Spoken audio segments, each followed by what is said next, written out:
IT job కోసం try చేస్తున్నారా? Coding ట్యూటర్లో ట్రైనింగ్ తో పాటు stipend and 100% job guarantee. Convention కూల్చివేత పనులు శరవేగంగా కొనసాగుతున్నాయి. ఇప్పటికే నేలమట్టం అయిపోయినటువంటి కన్వెన్షన్ హాల్స్గా తుక్కునంతా కూడా రిమూవ్ చేసేటువంటి పరిస్థితి మనకు కనిపిస్తుంది. అంతేకాక ఈ యొక్క తుమ్మిడి చెరువు అటువైపున ఉన్నటువంటి కార్నర్లో ఉన్నటువంటి ఆక్రమణ భూములను కూడా అధికారులు అక్కడికి వెళ్ళి అటు జేసీబీలు తీసుకువెళ్ళి అక్కడ కూడా నిర్మాణాలను ఏదైతే రేకుల షెడ్లతో నిర్మించినటువంటి నిర్మాణాలు ఉన్నాయో అక్కడ మనకు కనిపిస్తున్న ఆ నిర్మాణాలను కూడా పూర్తిగా రిమూవ్ చేస్తున్నటువంటి పరిస్థితి. ఇంతేకాకుండా ఇంకో కార్నర్లో మొత్తం 29.44 ఎకరాలుగా ఉన్నటువంటి ఈ చెరువు చాలా వరకు కబ్జా గురైంది. వీటన్నిటిని కూడా ఇప్పుడు పునర్నిర్మించేటువంటి విధంగా హైడ్రా అధికారులు తీసుకున్నటువంటి చర్యల్లో భాగంగా ఒక్కొక్కటిగా ఈ నిర్మాణాలన్నింటినీ కూడా తొలగిస్తున్నారు. ఈ రోజు ఉదయం కన్వెన్షన్తో మొదలైనటువంటి ఈ నిర్మాణాలు క్రమంగా చెరువు చుట్టూ అన్ని ప్రాంతాలు కూడా కొనసాగుతున్నాయి. ఇక్కడ స్థానికులు ఉన్నారు, వారితో మాట్లాడేటువంటి ప్రయత్నం మనం చేద్దాం. సార్, కన్వెన్షన్ కూల్చివేతకు సంబంధించి ఏం చెప్తారు? ఇది ఒక మంచి పరిణామమేనా? దీని ద్వారా వచ్చేటువంటి ఉపయోగం ఏంటి? ఇది నిజంగా మంచి పరిణామంగానే ప్రజలందరూ భావిస్తున్నారు సార్. ఎందుకంటే హైదరాబాద్లో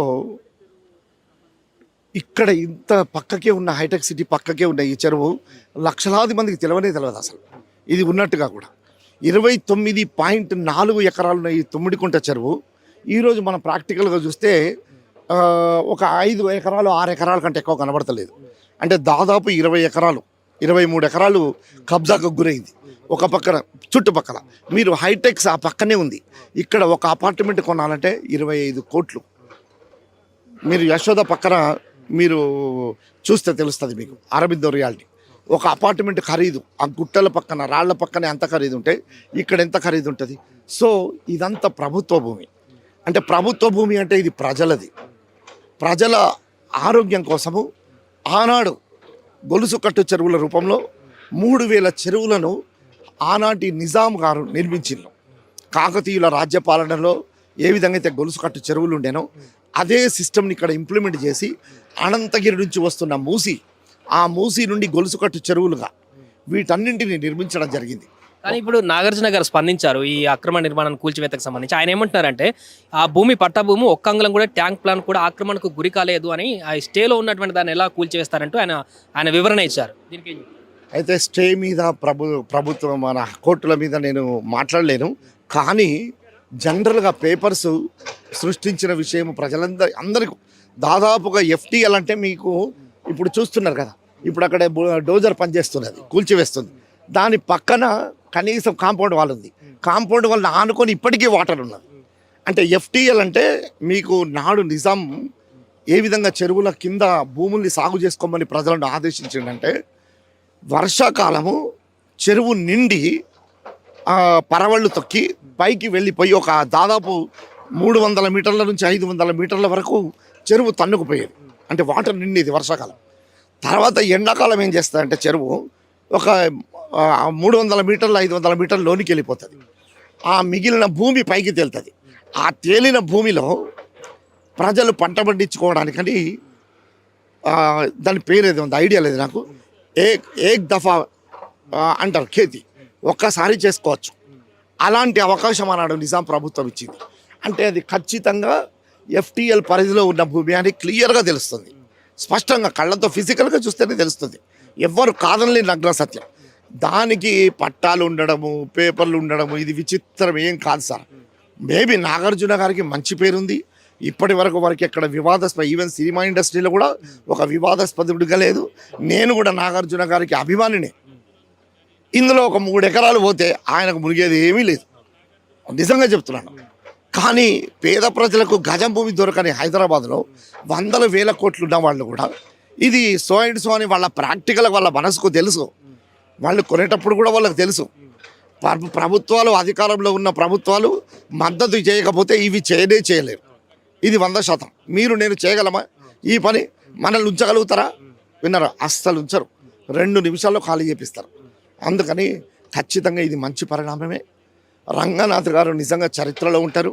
రేవంత్ రెడ్డి గారు దీన్ని రాజకీయానికి తన పార్టీలో ఉన్న వాళ్ళవి కూడా ఈ విధంగానే కూల్చాలి.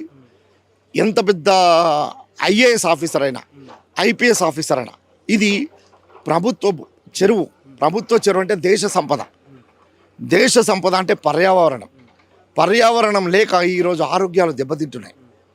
ఇప్పుడు ఆక్రమణకు గురైనటువంటి స్థలాలని తెలియక చాలా మంది ప్రైవేట్ వ్యక్తులు కూడా మీరు అన్నట్టు పక్కన అపార్ట్మెంట్స్ కొనుక్కుంటున్న వారు ఉన్నారు. సో ఇప్పుడు వారు సొంతంగా వారు కష్టపడేటువంటి డబ్బులతో అపార్ట్మెంట్లో కొనుక్కున్నటువంటి వారు కూడా ఉంటారు. సో ఇలాంటి కూల్చివేయడం వల్ల అలా సామాన్య జనం ఎవరు ఉంటే వాళ్ళు కూడా నష్టపోయేటువంటి అవకాశం ఉంటుంది కదా, దానికి ఏం చెప్తారు? దీన్ని ఒక 2-3 భాగాలుగా ప్రభుత్వము రంగనాథ్ గారికి, కమిషనర్ గారికి ఒక సామాన్య పౌరుడిగా నేను 2 చేతులెత్తి విజ్ఞప్తి చేస్తున్నాను. పేదలు 100 గజాల్లో నోటరీ రాసిస్తున్నాం అని అంటే కూడా కొన్న భూములు ఎన్నో ఉన్నాయి, కొన్న కాలనీలు. ఎందుకంటే వాళ్ళకి ఆశ. ఇప్పుడు 20 లక్షలకు దొరికే 50 గజాలు 100 గజాలు 5 లక్షలకి ఇస్తా అంటున్నారు ఒక నాయకుడు అంటే అక్కడ పోయి చేరిన వాళ్ళు ఉన్నారు. సో అలాంటి పేదల మీద ఇది సంక్షేమ ప్రభుత్వం.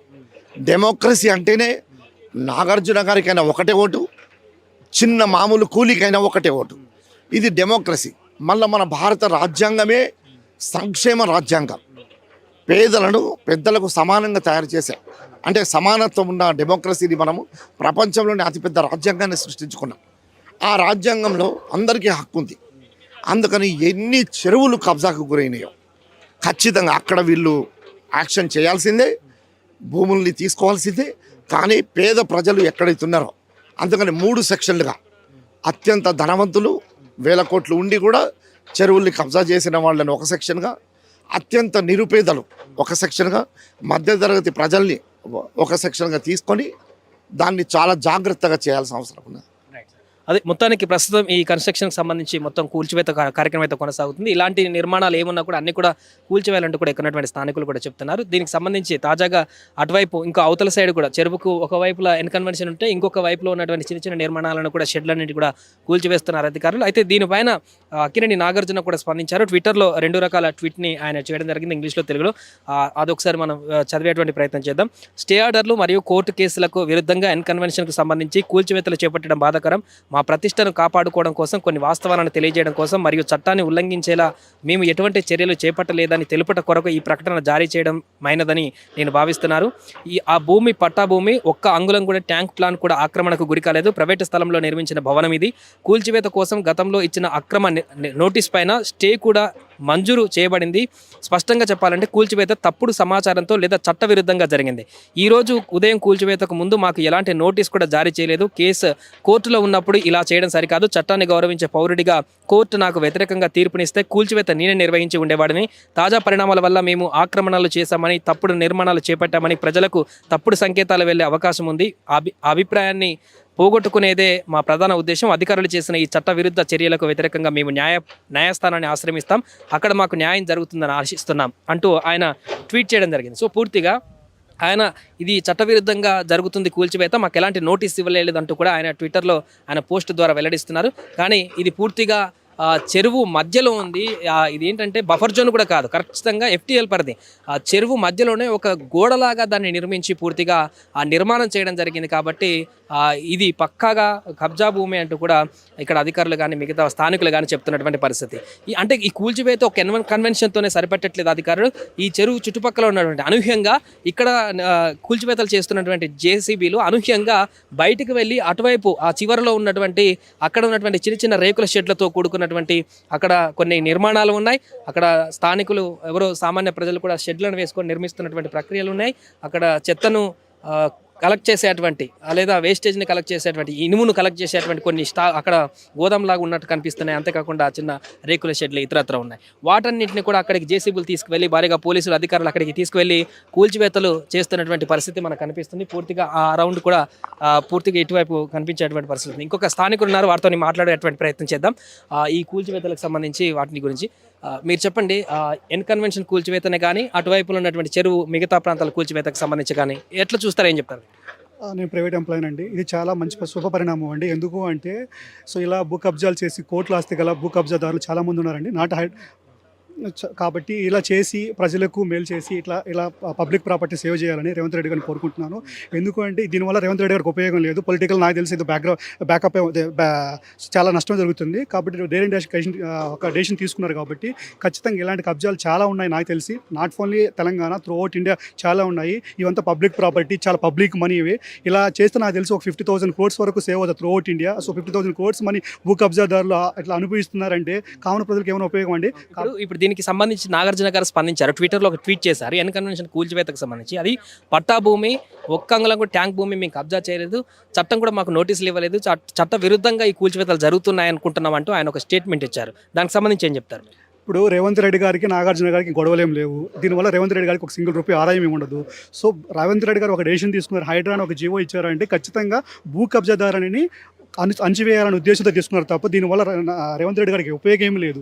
సో ఖచ్చితంగా పొలిటికల్గా ఒక లాస్ ఉంటుంది. ఎందుకంటే కాంగ్రెస్ నాయకులు కూడా చాలామంది కబ్జాలు చేస్తుంటారు, అవి కూడా మొత్తం కొలాప్స్ అవుతాయి. ఇది స్టార్టింగ్ ప్రాసెస్ స్టేజ్లో కాబట్టి సో ఎన్ కన్వెన్షన్ అనేది ఒక బిగ్ నేమ్ ఉంది కాబట్టి ఇలా పొలిటికల్గా ఒక బిగ్ డిబేట్ జరుగుతుంది తప్ప సో ఖచ్చితంగా ఇది చాలా రోజుల్లో నాకు తెలిసి చాలా రేవంత్ రెడ్డి గారు చాలా బిగ్ డెసిషన్ తీసుకున్నారు, చాలా స్మార్ట్గా ఆలోచించి.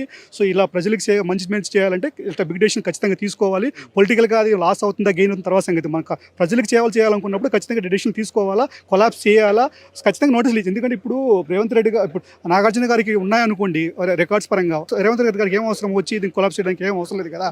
సో ఖచ్చితంగా ఇది చూడండి, చెరువు ఉంది, పక్కన కబ్జా ఉంది, ఖచ్చితంగా ఇది కబ్జా చేసింది మనకే అర్థమవుతుందిగా. సో ఖచ్చితంగా ఇది కబ్జా జరిగింది, అందుకనే వాళ్ళు ఐపీఎస్ వాళ్ళంతా కలిపి దీన్ని మొత్తం కొలాప్స్ చేశారు. ఇప్పుడు ఈ కన్వెన్షన్ కూల్చివేతతోనే ఆగుతుంది అనుకుంటున్నారా? ఎందుకంటే మన హైదరాబాద్లో చాలా చెరువులు కబ్జా అయ్యాయని ఎవ్రీ వర్షాకాలంలో మనం చాలా న్యూస్ డిబేట్లలో బయట మాట్లాడుకుంటూ ఉంటాం. కొన్ని వందల చెరువులు కబ్జా గురైనాయి, అది వాస్తవం. నిజాంపేటలో కానీ కూకట్పల్లిలో కానీ చాలా ఏరియాలో కబ్జా అయినటువంటి మాట వాస్తవమే. సో అక్కడ నిర్మాణాలు చాలా పొలిటికల్ సంబంధించిన పెద్దవాళ్ళకి, వ్యాపారస్తులకు సంబంధించిన నిర్మాణాలు ఉన్నాయి. వాటన్నిటిని కూడా కూల్చివేసేటువంటి సాహసం రేవంత్ రెడ్డి సర్కార్ చేయబోతుంది అనుకుంటున్నారు? ఖచ్చితంగా అండి. రేవంత్ రెడ్డి గారు ఒక బిగ్ డెసిషన్ తీసుకున్నారు కాబట్టి ఇది స్టార్ట్ అయిందండి ప్రాసెస్. లేకపోతే స్టార్టింగ్ ఎన్ కన్వెన్షన్ మీద చేయరు. సో వాళ్ళు ఆల్రెడీ స్టార్ట్ చేశారు, వాళ్ళు ప్రీ ప్లాన్గా ఉన్నారు కాబట్టి ఖచ్చితంగా ఒక మంచి చేయాలి, ఇలా భూ కబ్జాలు అరికట్టాలనే ఉద్దేశంతోనే. సో మళ్ళీ చాలా మంది అంటారు ఇది ఎలక్షన్ టైంలో చేశారండి. ఇది ఎలక్షన్ టైం కూడా కాదు, ఇంకా 4.5 years గవర్నమెంట్ ఉంది రేవంత్ రెడ్డి గారికి. సో ఖచ్చితంగా ఇప్పుడు స్టార్ట్ చేశారంటే లాస్ట్ 5 yearsలో ఖచ్చితంగా హైదరాబాద్ బాగా డెవలప్ అవుతుందండి. సో ఖచ్చితంగా ఇలాంటి భూ కబ్జాలు చాలా అరికట్టాలి, బాగా చేయాలని నేను కోరుకుంటున్నానండి. సో ఇది మొత్తానికి ఈ తమ్ముడి చెరువుకు సంబంధించినటువంటి పూర్తిగా 29.44 ఎకరాల పరిధిలో ఉన్నటువంటి ఈ చెరువు ప్రస్తుతం చాలా చిన్నగా కుదించుకుపోయినటువంటి పరిస్థితి. ఇది క్రమక్రమంగా కబ్జాలకు గురవుతూ, ఆక్రమణలకు గురవుతూ, నిర్మాణాలకు గురవుతూ, చుట్టుపక్కల ఉన్నటువంటి అన్ని వైపులా కూడా మట్టితో చెరువును కప్పేసి అక్కడ నిర్మాణాలు చేసుకొని పూర్తిగా దానికి పట్టా క్రియేట్ చేసి దాన్ని ఇతరులకు కూడా, ప్రైవేట్ వ్యక్తులకు కూడా అమ్మేటువంటి పరిస్థితికి దారి తీసి ఇలా విపరీతంగా ఆక్రమణలకు గురైనటువంటి చెరువు చాలా చిన్నగా మారినటువంటి పరిస్థితి.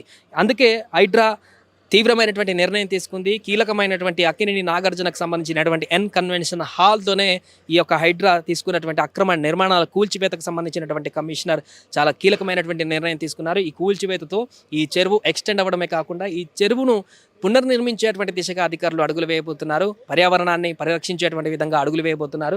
ఒక కన్వెన్షన్తోనే కాకుండా ఈ చెరువుకు నలుదిక్కులా ఉన్నటువంటి అక్రమ నిర్మాణాలు అటువైపు చూస్తున్నాం. అధికారులు అక్కడ కొంత స్థానికులు కూడా కొంత అక్కడ గుమికూడినట్టుగా మనకు కనిపిస్తుంది. అక్కడ కూడా రేకుల షెడ్లు, ఇల్లులు కూడా ఉన్నాయి, వాటిని కూడా కూల్చివేస్తున్నారు. మరొక వైపు ఈ కార్నర్లో కూడా కొన్ని నిర్మాణాలు కనిపిస్తున్నాయి, వాటిని కూడా కూల్చివేసేటువంటి దిశగా అడుగులు వేయబోతున్నారు అధికారులు. ఏదేమైనా కూడా ఈరోజు మొదలైనటువంటి ఈ యొక్క కూల్చివేతల పర్వం అయితే రాష్ట్ర వ్యాప్తంగా కూడా తీవ్ర చర్చనీయాంశంగా మారింది. దీంతో పాటు ఇంకా అక్రమ నిర్మాణాలు, ఎంత బడా బాబుల అక్రమ నిర్మాణం అయినా కూల్చివేసేటువంటి దిశగా హైడ్రా ముందుకు వెళుతుందా లేదా అనేది వేచి చూడాలి. కెమెరామెన్ మైపల్తో సాయి, ఎన్ కన్వెన్షన్ నుంచి.